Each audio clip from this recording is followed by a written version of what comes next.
Welcome to Alchemical Science. I'm Jordan, an open source researcher and alchemist and a student of the inventor and vortex fusion specialist Malcolm Bendall. This is the third video we're releasing in the Miami Plasmoid Roadtrip interview series. This one is with Sheila Rahman. You may have seen a few videos on my channel already about her work, and you can check out her channel as well. Link in the description. Please go and subscribe. Sheila is a frequency scientist. She researches frequency and geometry and all of the links in between, and this woman is absolutely amazing. It's some of the most interesting work I've ever seen. She's done a lot of stuff with Malcolm on his plasmoid unification model and the frequencies in there, and she's done a lot of her own work as well. There's a lot to learn from Sheila. Please go and subscribe to her channel, and I hope you enjoy the interview.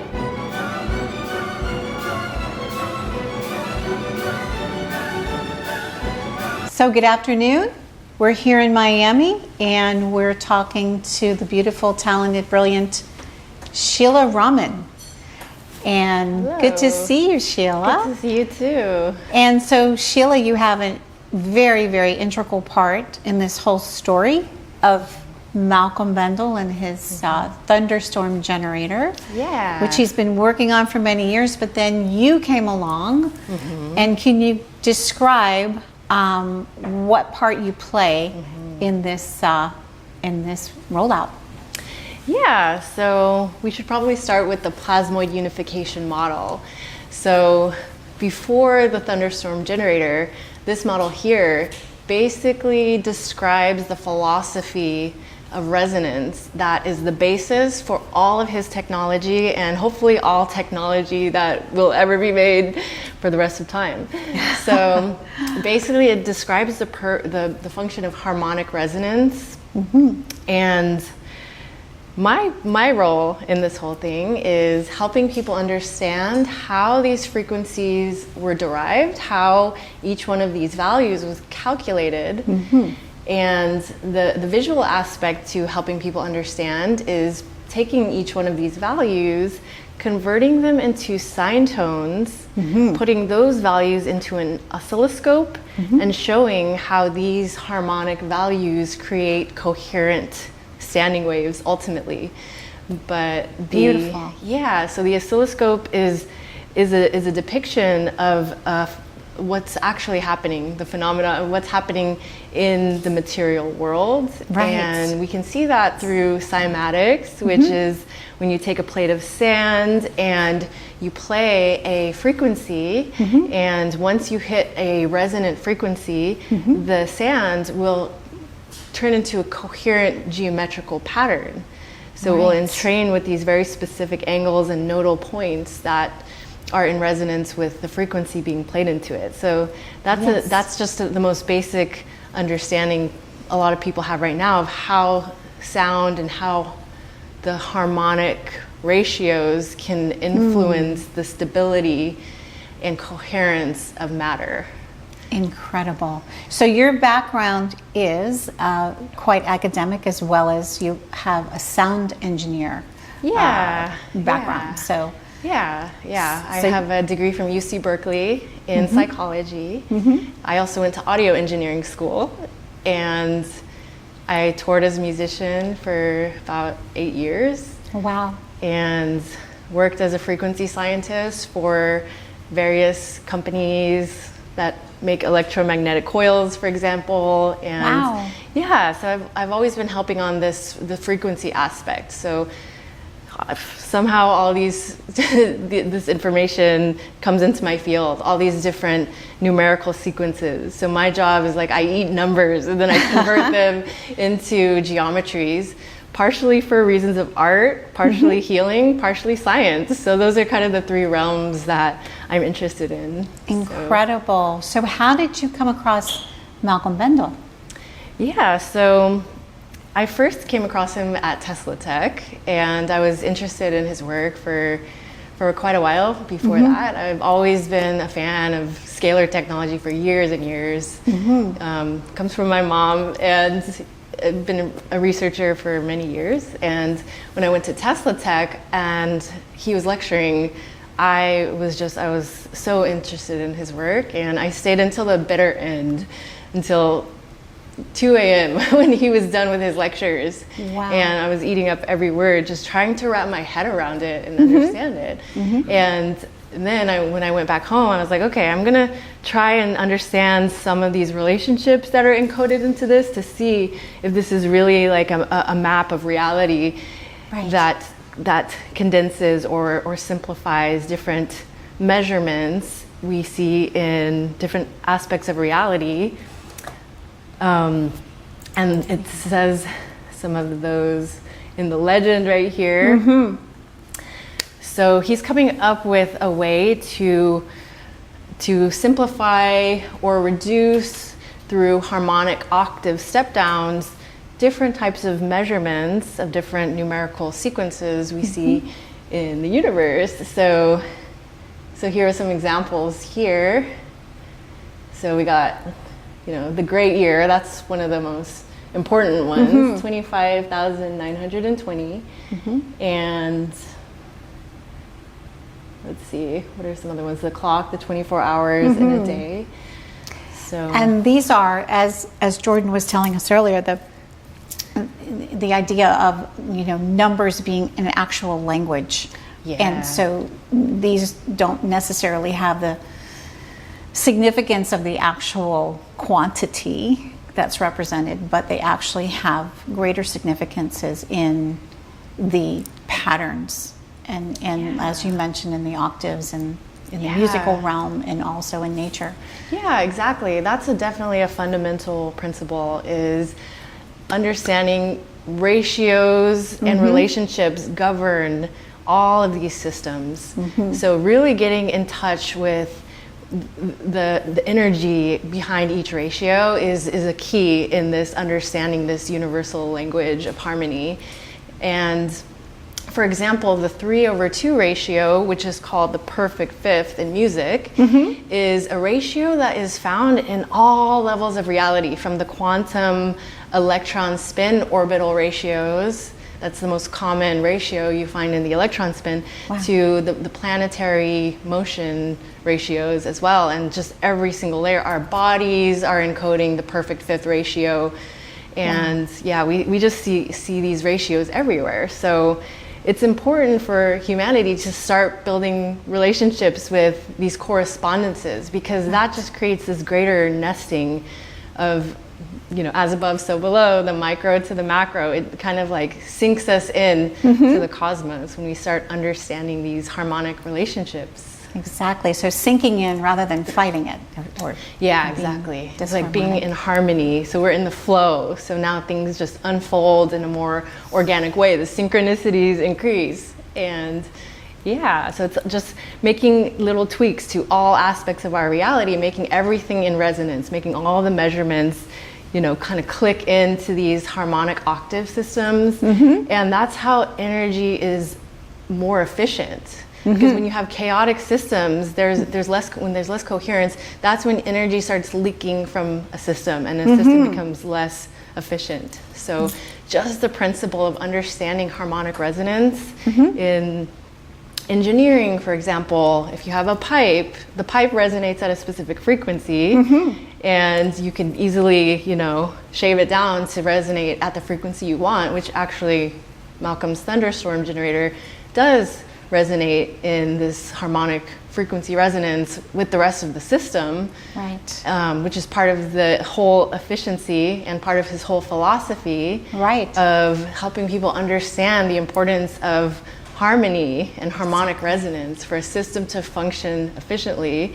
And it just so happens that all of these resonance systems perfectly sync in with all of these ancient measurements that ancient people were already encoding into temples, into the Great Pyramid. So these numbers were already being used harmonically to nest their structures harmonically into reality, but we kind of lost it a little bit as a civilization, and we're now just remembering it all and reintegrating it. So that's part of my role, just helping people remember. Beautiful. So I know I've spoken to Malcolm, and he was just, whenever he talks about you, he was so excited about having you join forces in a way with him to educate people what this is really doing, because you can actually see what your work, anyone can see it. Can you maybe talk about like when you met him and how you actually, came to work together, and then show us some of your demonstrations? Totally. So the first time I started working out some of these coherent geometries in the plasmoid unification model, my process was going line by line, and let's just take line 12, for example. So first you would go to this number 12 here, and you observe that this is blue. And so the sequence actually starts here. So this was a clock, it would be about 1 o'clock. Okay. So that's where the sequence starts. I see. And this is where it ends at 360. And so the way this sequence was generated was by taking the number 360 and dividing it by 32. When you divide it by 32, you get 11.25. Okay. And then the rest of the numbers are generated by adding 11.25. Makes so sense. this becomes an equal temperament, equally spaced numerical sequence based off the principle of 32, which represents these core nodal points and reductions that units of energy report to. And that's a whole wormhole to get into there. But, okay. But yeah, so then we take these frequencies, we take these numbers and we convert them into frequencies. Okay. So in the unit of measurement hertz. So hertz means 1 cycle per second, and one cycle represents a circle. Or you could say it looks like that. Yeah, so that's a sine tone, one cycle. So it's bound to hertz, which is bound to time, 1 second. So it's important to make that connection. Because if our unit of measurement for 1 second was a little bit different, then that would influence, the whole thing. Right. That's a whole other wormhole too. So we chose seconds, right? And there's an intrinsic reason we go by minutes and seconds and hours, is what you're saying. Well, the seconds, and I've been researching the 1 second for quite a while, trying to get to the bottom of whether I'm on board with it for my base unit of measurement. So because my whole harmonic system is based off of 1 second. Right. But yeah, so the 1 second is, it's based off of the divisions from the 24-hour clock. So dividing that down. So technically, if we really wanted to be specific, 1 day is not really 24 hours. Exactly. It's 23 hours and 56 minutes and I think 4 seconds. So if we divided that number into base units of measurement for 1 second, which I've done that calculation already, actually. Wow. Yeah, but that's a whole other wormhole. Okay. Yeah, but yeah, so then we take these numbers, we put them into an oscilloscope, and we notice, so for example, the line 12 we were doing, if you put every single one of those numbers into the oscilloscope, the geometry that comes up is going to always be coherent, because all of those numbers are within a system that's coherent. So that's basically proving that that sequence of numbers is a coherent structure that creates coherent standing waves in the ether or through whatever medium you're working with. So, and that's a very rare phenomenon. Like most of the time, like in a 440 tuning system, sometimes you'll just have 2 frequencies and the geometry will just be this jumbled mess, which we're gonna look at in a second. But yeah, so we can go ahead and take a look. But you asked about my, how I got involved with Malcolm with this. And the answer is, the first time I did this, I created so many alien geometries that I had never seen before, and my mind was totally blown. So then I sent them to him, and I was like, hey, check these out. And then we started going into more detail about that process and how it works. And he found it to be a fundamental tool for educating people about coherent standing waves and resonance in a system. Great. Yeah, so we're gonna go into Ableton. Okay. So what you're gonna show us is you're sending these numbers from the plasma unified model into your oscilloscope, and you're going to show us those geometries. Exactly. So each line that you saw in the legend, each line is a sequence of 32 numbers. And so what I did is I created 32 keyboards, each one with 32 numbers. And I have a controller here with 32 knobs. Wow. So each one of those lines is mapped to these knobs here. I see.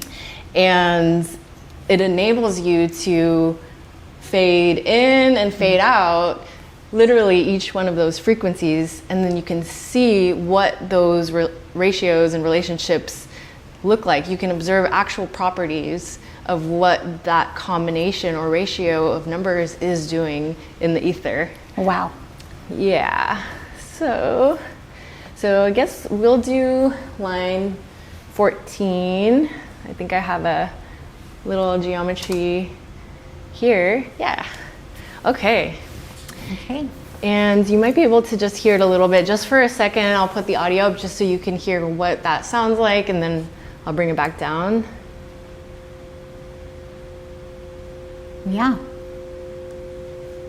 So you can kind of hear that. It sounds like a combination of sine tones.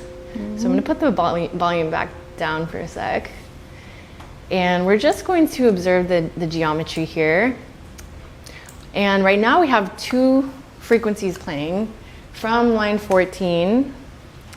And now I'm just going to bring in another frequency from that line, and we're going to observe the shifting process, transition.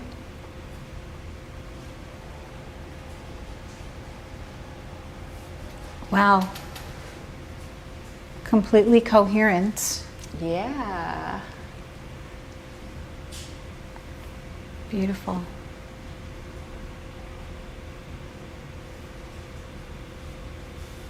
And this is just, you're still just phasing in that third. Yeah, exactly. Wow. Exactly. So yeah, that's an example of what coherent frequencies look like, not only in the oscilloscope, but also in the ether. This depicts coherent standing waves. And I have an example to show you guys of what incoherent standing waves look like. It's super important so you can have a reference point of that. So I'm going to bring in a frequency that's not in that particular line, and you can see what that chaos looks like.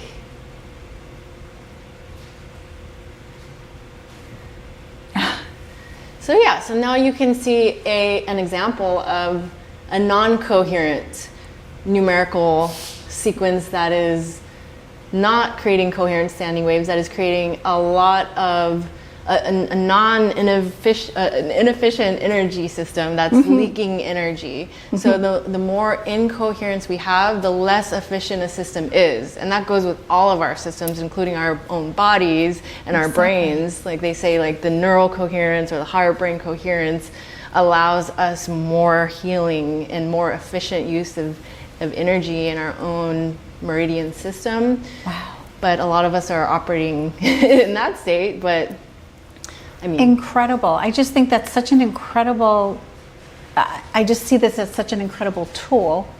Yeah. The use of these visual,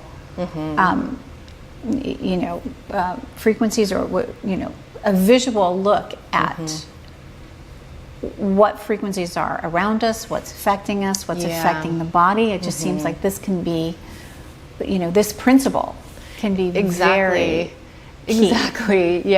To diagnosis of disease. I mean, so many things. And the EMFs as well. All EMFs are also just high frequencies that we can't hear, operating in the electromagnetic spectrum, in the kilohertz, gigahertz spectrum. So all of those frequencies are creating geometries in our etheric field that are influencing our biologies, period. Exactly. But we're so new to the world of electromagnetic frequencies and radio waves, and we haven't really had the full understanding of what that's doing to our biology. So this is something that's going to be needing a lot more mitigation and awareness of in the coming years, when health starts to decline because of because of these frequencies. Exactly. Yeah, and Exactly. There's one more tool. I don't have it with me now, but just a quick description of it. It basically does the same thing. It allows you to visualize the electromagnetic fields emanating off of an EMF emitting device. So you could just walk around holding it up to a laptop and you can see that same chaos blob, and you can, you know, mitigate one's reality based off of that. Like, I always have an external keyboard and external mouse because I have a rule: I don't touch my laptop. I don't physically touch it because the radiation exposure, it's sapping energy and water from the cells. I'd rather make those transactions in more fun ways than to waste it on, you know, EMF radiation, you know. So yeah, that's incredible. I've definitely been looking for something like that. How can you see the EMF frequencies? And there you have it. Yeah, amazing. So is there anything more you want to say about Malcolm's Thunderstorm? And this has just been brilliant. I'm sure you can go on and on with the Plasma Unified model and pick any one of those lines and just give us beautiful shapes. And sweet. Yeah. So is there anything more you want to say about Malcolm and working with him in particular? Or it's been wonderful working with him. He's just got this like 5D multi-dimensional brain, and I feel like part of you know, how we work well together is I feel like I'm a 5D to 3D translator, just like Jordan. You know, it's like helping to distill some of these like complex topics in a way that people can really understand, because that's my goal. That's my mission. Is like, I really want to drive the point home. You know, so. Brilliant. Well, I think you've gone a long way already. So thank you so much. This is just incredible. Incredible. Thank you for all your contributions. Yes. You're going to go down in history, young lady. Okay. All right. Thank you very much. Thank you so much.